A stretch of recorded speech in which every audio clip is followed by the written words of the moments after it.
Tactile woven case, ultra slim, military grey? Let's just start with the usual cases. That's both the tactical woven cases and the ultra slim. Basically the MagEZ cases. The tactile woven cases are exactly the same, but just cool designs and feelable aramid fiber texture. So where before you would have to guess, now it's just a style. And I must say, these cases look absolutely fantastic. The colors I have here are the Sunset, the Moonrise and Over the Horizon. They all look amazing, and I must say that sunset color matches incredibly well with the Desert Titanium color iPhone. If only they would change that camera bump color from silver to a rose gold one. 100% match then. Now Banks also has these colorways this year, and even though I also love that colorway, I just cannot help but notice there is a quality difference here.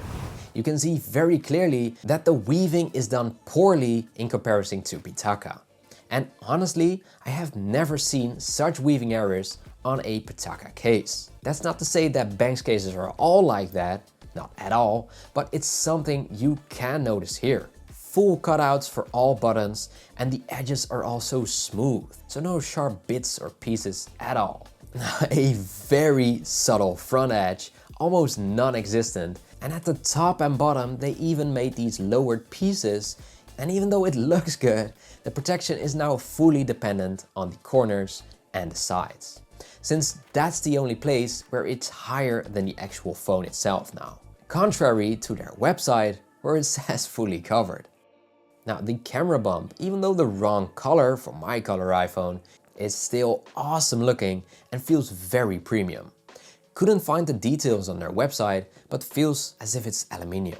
On their website, it also states that the tactile woven and the ultra slim are in a different weight class, but they are both 20 grams or 0.71 ounces. So that the image, yeah, I think it's just to look cool, I guess.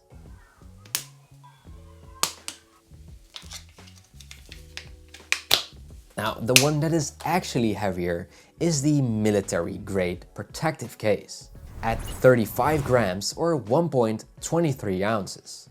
Now, this offers a lot more protection than the other regular ones, but is slimmer than the previous gen. I think they called it MagEZ6 Pro back then, which was a lot blockier in its shape too. It's now got rounded edges, which are a net positive in my book. Very clicky buttons too, which is awesome, and they now have a glossy finish on them as well.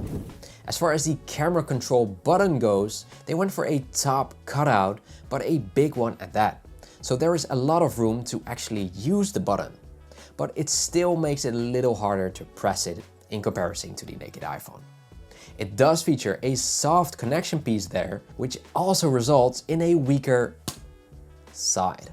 Now, I wouldn't say weak side, but it did not survive the slap test. There's also a little bit of sagging here at the front screen and an unrefined edge at the USB-C port, which now feels sharp. Now, luckily for them, you don't really feel that while holding the case, so that's good, but it's still an unrefined piece, which is just unacceptable for AD-USD. The camera bump is still that same shape again, but with some kind of TPU material on there now. And the texture is not feelable on this unit, but it is very soft. Lastly, they do feature those skewed sides, which is just excellent for holding the case. And we've seen that on other cases as well, like the Subcase UB, and here it just works out very well too.